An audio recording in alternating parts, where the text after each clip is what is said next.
Hi everybody, welcome back to my channel, or welcome if you're new. My name is Sam, and this week I'm going to be doing another reading vlog. I'm going to be continuing and finishing series that I'm in the middle of. If you saw my April TBR video, you would know that my focus for this month is continuing and finishing some of the series that I'm in the middle of.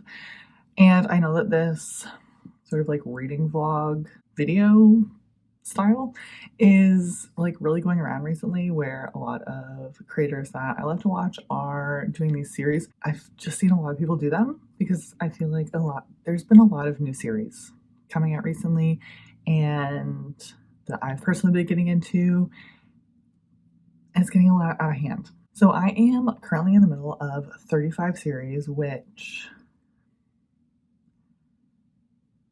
5 of those I am currently caught up to where the most recent book is out. But I've said this before, I was always a reader that started and like would just binge the series, would read that series back to back, finish it, and move on.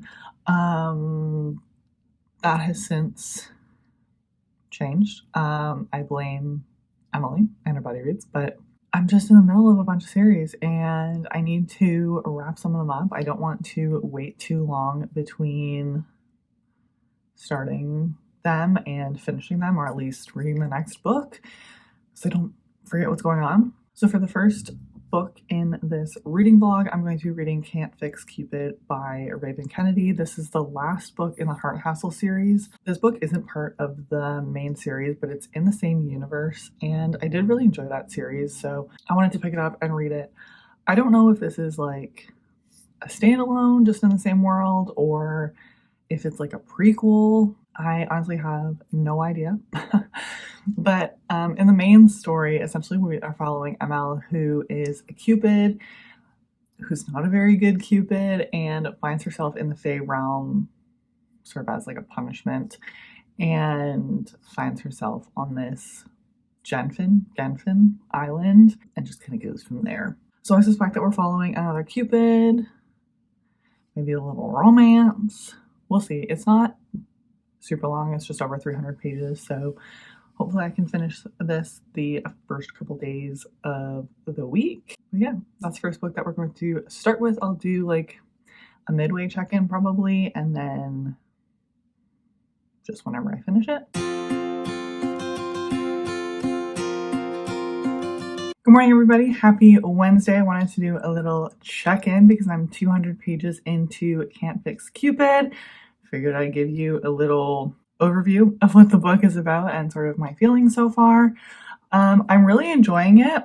I believe this one takes place after the like original Heart Hassle series, so we get a few little cameos. So we're following a Cupid whose powers just don't seem to work right. She can't dole out lust or flirt touches or whatever other powers that Cupids have, but she really wants to be a Cupid. She loves love, and she just really thinks that this is what her afterlife path is supposed to be. And we're also introduced to Warren, who she has deemed to be her project, I guess.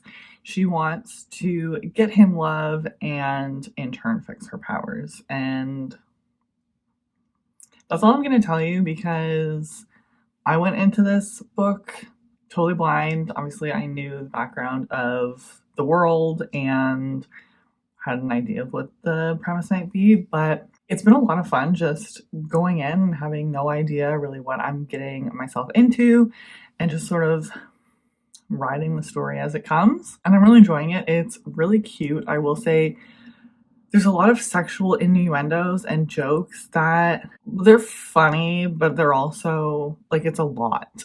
And that was kind of the same in the first book, and I think that's just a characteristic of the Cupids. They just joke about love and sex and stuff like that. I don't really know what else to say. It's really cute. I'm really enjoying it. It's a little cheesy, a little predictable, sort of like you kind of know in like each individual scene, as something's happening, you know that these two characters are going to get somehow thrown together. But it's just a lot of fun. I'm having a great time. By no means is this a 5-star, but I'm currently thinking like a 4-star. But I'm hopefully going to finish it today. My reading plans were kind of derailed the past 2 days. It was the eclipse on Monday, and we all got sent home early so that we weren't looking at the sun on company property, which ended up working out because my mom had received eclipse glasses from her work, so we were able to sort of watch it together. But that like totally derailed my typical lunch reading plans. Yes, hopefully today is just a very normal day and I can read when I plan to.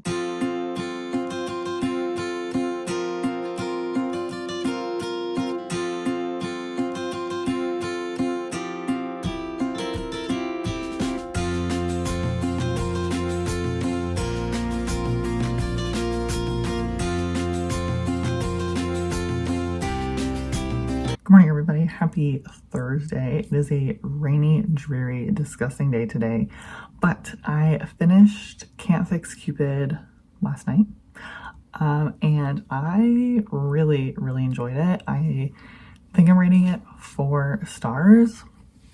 Definitely very much like sort of like classic rom-com, a little cheesy, but overall just a fun time. The third act conflict and kind of the way that it ended, I did not see coming. It does get pretty heavy, so I don't want to say what like the sort of trigger warning is because it will definitely spoil some things, but if you are curious, you can DM me on Instagram. I will let you know. But I loved it. I just had a really grand old time. I was giggling, smiling, just enjoyed it immensely. And it was kind of just the perfect book for the mood that I was in. All of my opinions that I shared yesterday still stand. I will say some of the descriptions were a little cringy, but it was definitely like a Cupid thing because they did it through the entire series, and you do meet some of the other afterlife job groups, and like the sexual innuendos and descriptions are very much a Cupid thing. So overall, just had a really fun, silly time, and I would recommend that series. Definitely not like the greatest thing that I have ever read, but definitely just a fun, silly time. So with finishing Can't Fix Cupid, I was able to cross a series off of my series list. Yay! I don't remember if I mentioned this the other day, but I am in the middle of like 35 series. So knocking one off definitely feels great. And yeah, I'm excited to continue working on this list. So book number 2 that I'm going to be reading for this reading vlog, I'm going to be reading Daisy Hates by Jessa Hastings. A little spoiler for my monthly reading wrap-up. I read the first Magnolia Parks book last week, the very, very beginning of April, and it shattered me. I'm forever changed. I am a Magnolia Parks stan, so I cannot wait to continue the series. I absolutely love Jessa's writing. I think that she writes people in a way that makes them feel human. They're definitely incredibly messy and flawed and far from perfect, but connected a lot to that story. So very excited to read Daisy's POV and see what was happening to some of our other characters during the same time and continue this series. I was able to get the first 2 books on Kindle Unlimited a number of months ago. They have since been removed. I will be purchasing this series in its entirety as soon as I finish this. I just really wanted to read the books that I already had downloaded before I purchased them, but I don't know if I'm emotionally ready for this. This might be a really bad idea, but we're gonna do it anyway.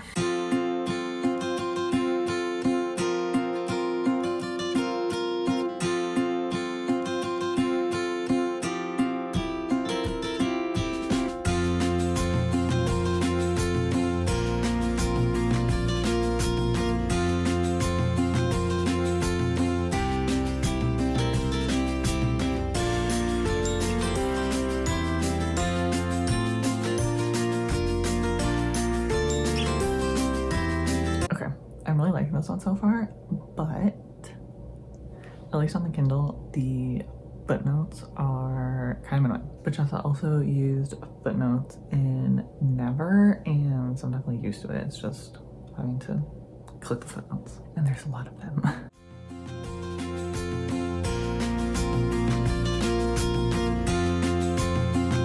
Hello everybody, happy Friday.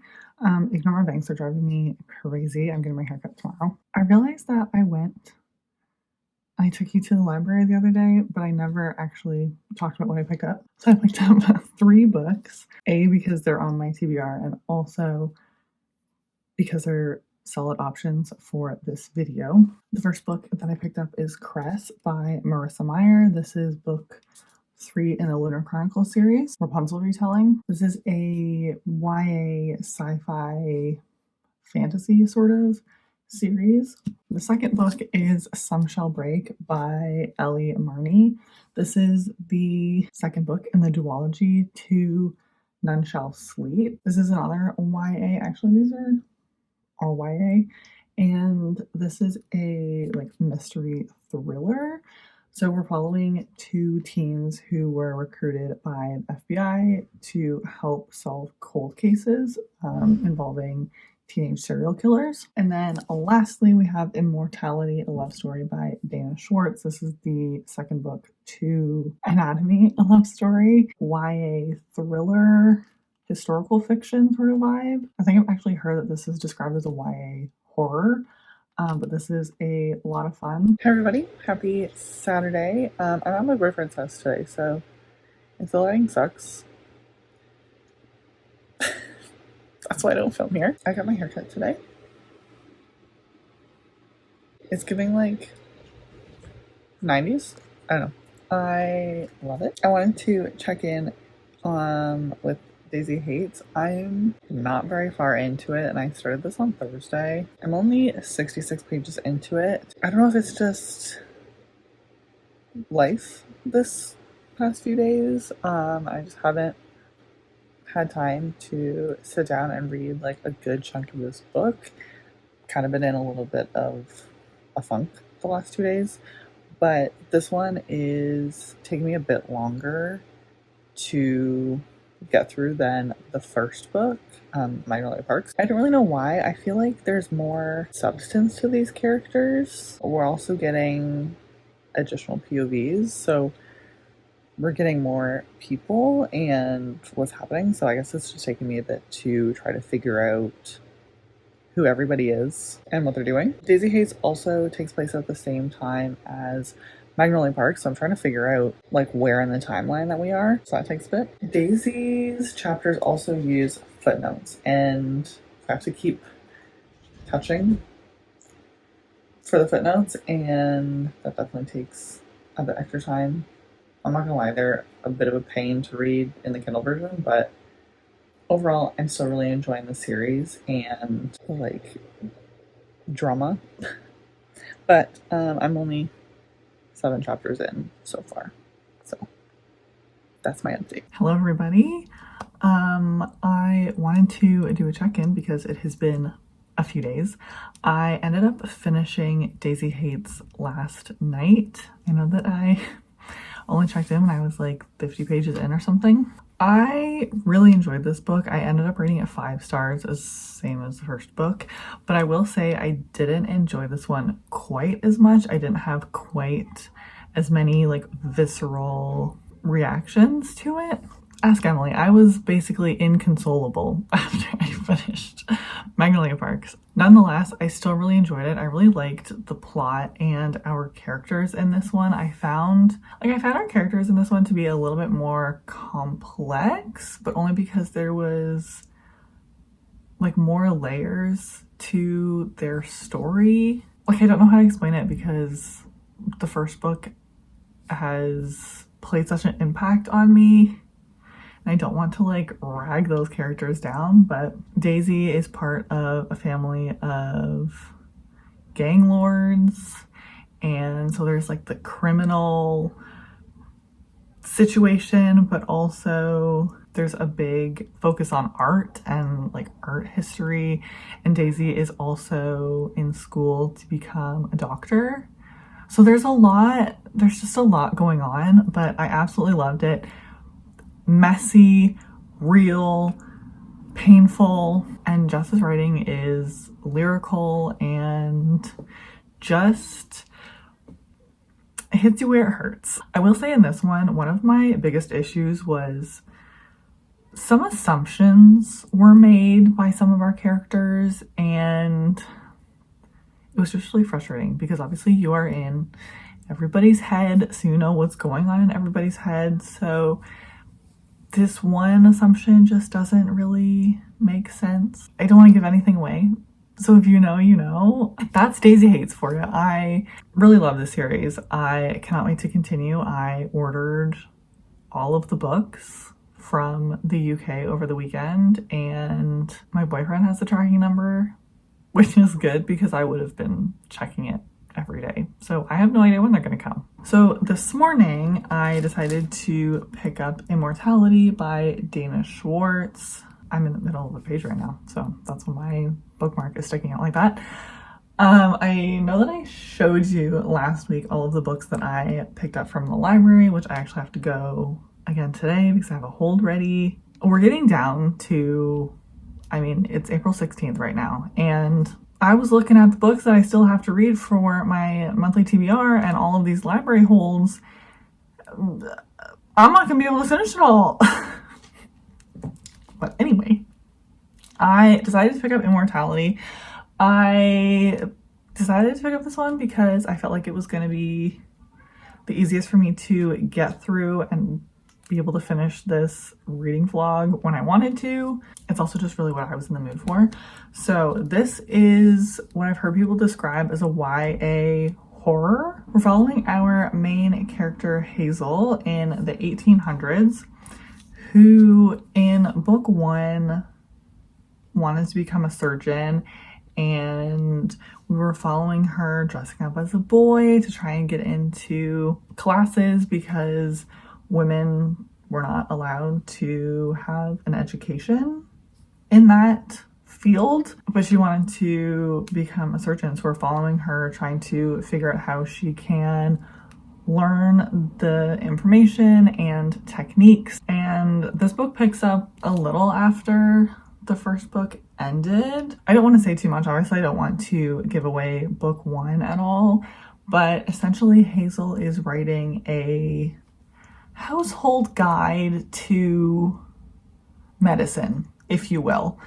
And so we're kind of following that with also some other things happening in the background. I will say, when certain things have been brought up, it's kind of obvious how they're going to come into play later on, or kind of what path the plot is going to take. And it's a little, not like hijinks, it's just a little bit ridiculous and a little bit predictable YA historical fiction. This is giving me a lot of the same vibes as The Blackthorn Key by Kevin Sands gave me. I read that 2 years ago, but very much like historical sort of 1800s. There's some sort of play going on, and we have like our main character who is in some aspect of medicine. It's a lot of fun. I love this genre. I will say, definitely horror-esque. There's a lot of descriptions of infection within the body and organs and blood and stuff like that. Definitely graphic. It's a lot of fun. Honestly, I'm just having the best time. Is it a 5-star? No. But I would recommend this duology. I think it's a lot of fun and a solid YA mystery, horror, romantic elements. It's good. I love our side characters. I like our main character. It's a lot of fun. I'm almost halfway through, so I'm hoping I can get 50 pages read tonight and then hopefully finish it tomorrow. We'll see. Fingers crossed. Hello, everybody. I just finished Immortality by Dana Schwartz. I like binge this book over the past 2 days, which was not a good idea. Every time that I do that, I say I'm not going to do it again, and yet here we are. But I wanted to give you my final thoughts and wrap up this vlog. I think I'm going to give this one 3 stars. After like the halfway point when I checked in yesterday, it started getting a little odd and unbelievable, and I didn't love the romance in this as much as I did the first book. It just kind of ended up being a little frustrating and out of left field. I don't know. I also don't love how it ended. I just wanted a little something more. Nonetheless, this was a great read, definitely a solid YA book, and something that I probably would have eaten up when I was that age as well. This was a lot of fun. I love the 1800s UK setting with the royalties, monarch ruling, and the scientific discovery and illness research sort of thing. Definitely very much up my alley. I had a great time, but it wasn't anything like amazing, but I would highly recommend it if you are into this genre. I think it was very well written overall and a solid YA. So this book also completes a series off my list, which is very exciting. So for this reading vlog, I ended up finishing 2 series and continued one of them. I also read Can't Fix Cupid at the very beginning of this reading vlog. I ended up rating it 4 stars. Super fun romance with some like fantasy elements in that we are following a Cupid. That was definitely a lot of fun. I'm very excited to read more of Raven Kennedy's writing. And then I also read Daisy Hates, which was a 5-star. I just love Jessa's writing so much. Her characters always feel so real and raw and messy, and I really love their backstory and like things that they got up to in that book. I thought it was a lot of fun, very interesting. Again, some like medical pieces in that story as well, and I really like the history of art. I will say that I can't remember if I said the other day, but there was more social references in this one than Magnolia Parks, and I don't love when that happens, especially with like modern day sites and technology and stuff, because like I think they mentioned like Netflix and Bridgerton, which was just strange. I have a very weird preference when it comes to my like contemporary books. I really like them to be set in what feels like the 2010s, where they might have email, they might have cell phones, but that's as far as it goes. But I had a lot of fun with that one. Cannot wait to continue. And then obviously I just finished Immortality, which was a 3-star. Definitely not a bad book by any means. 3 stars for me are good. I think majority of books that people read will be 3 stars. A solid middle of the road. Loved it, but don't think that the story is going to stick with me forever, and didn't have like visceral reactions and attachments to the characters. But overall, this was a very successful reading vlog, and I had a lot of fun. Let me know if you have read these series as well, or what series you're trying to work through. I really hope that you enjoyed today's video and you have a great rest of your week, and I'll see you in the next one. Bye.